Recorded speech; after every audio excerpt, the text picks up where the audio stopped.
So in 2010, that I wrote a book about how dysfunctional cities become dysfunctional cities, and I realized from writing that book that cities actually, to me, are living and breathing.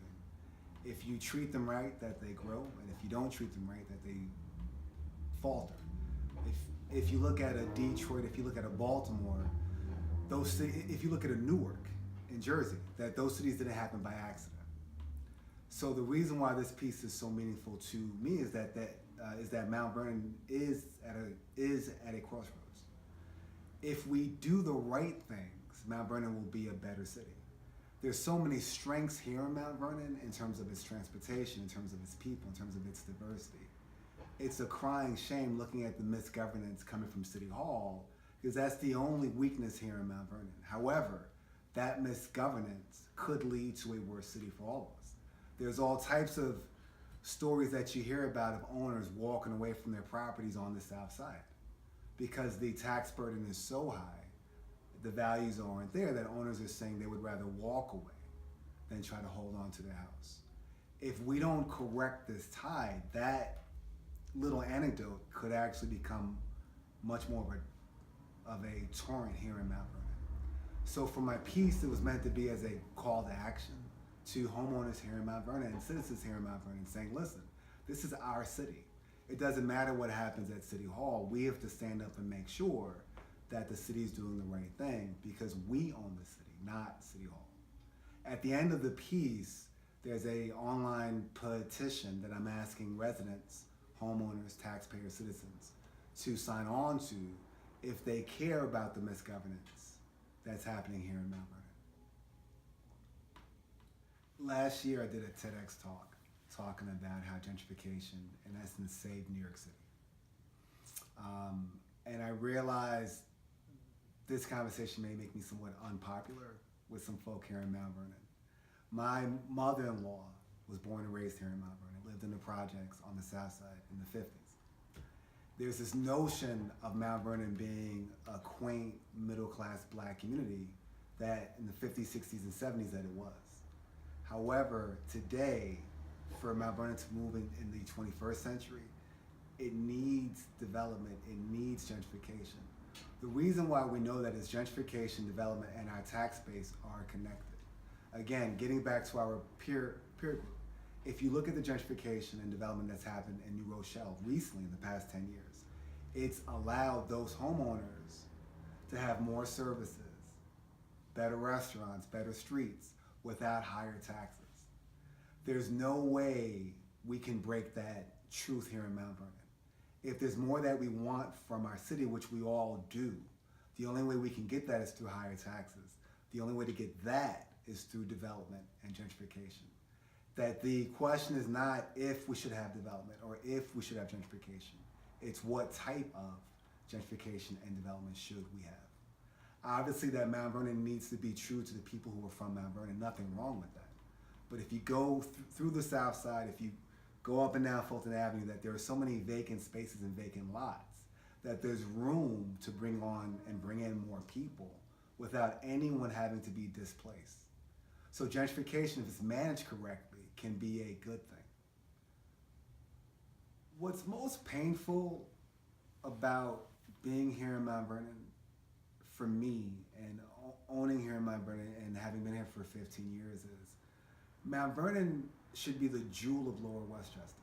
It really should be. If you look at our transportation, if you look at our proximity to the city, there's no reason why people shouldn't be clamoring to live here in Mount Vernon versus Yonkers, versus New Rochelle, versus even Bronxville. We're 15 minutes by train or 20 minutes from Grand Central. We have 3 train stations.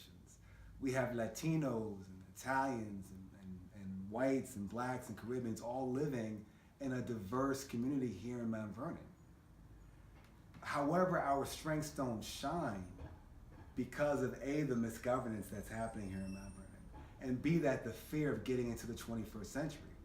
We should be looking forward, not backwards, because all the strengths give that to us, but we're not enjoying or using any of the strengths that we have here. Which is why, again, if you have development, the right type of development, not development where it's affordable housing and there's tax abatements given out to developers. But if you have development coming in and more people coming in, population growth, you were asking me about my TEDx talk. Cities live and die by if their population numbers go up or if their population numbers go down. With all the people moving into New York City, millions are moving into New York City, there's no reason why that Mount Vernon shouldn't be like Jersey City, which has explosive growth because New York City's brimming and can't hold all of its people. People should be running into Mount Vernon because we have space. We have the best houses in Lower Westchester, so that there's no reason why the right type of gentrification couldn't happen here in Mount Vernon. Gentrification is a concept where literally higher class people move into a lower class neighborhood and fix it. Gentrification speaks about the improvement of place. However, there's this connotation that it also comes with the displacement of poor people. That doesn't necessarily have to happen. If you look at New York City, for example, many neighborhoods like Williamsburg got gentrified without displacing the Hispanics or Jews living there because there's just vacant warehouses everywhere. So developers came in and fixed those warehouses for new entrants to then come into that community. Mount Vernon has the exact same opportunity. Our South Side right now is a place where most people don't want to go to. It is common knowledge that those folk that live on the North Side, many people have never ventured past, if you live in Fleetwood, never ventured south of Lincoln Avenue, right? But there's no reason why, given that the South Side is closer to New York City than the North Side, and given that you have all these beautiful large homes, that the South Side shouldn't be ripe for positive gentrification. All those vacant homes on the South Side should be being renovated and built up and having new entrants in there. And because we're used to diversity, we shouldn't be scared of whoever comes into it if they're coming into fixing vacant properties and vacant lots. That's really where gentrification wins, where you bring in people, not to displace the people living there, but to take place where there's vacant properties and vacant structures. So that to me is good or positive gentrification, whereas the negative connotation is the misplacement or displacement of local residents. And we should make sure as a city that that doesn't happen, and I believe that we can. So there's two things I would say to young adults under 18, and I call them young adults because it's important that they think like that versus being talked to like kids. First, live within your means.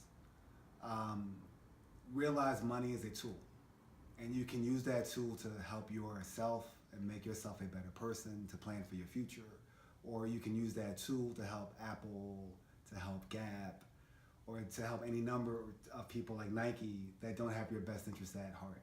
So realize that money really is a tool, so spend it wisely. And spend it for your future.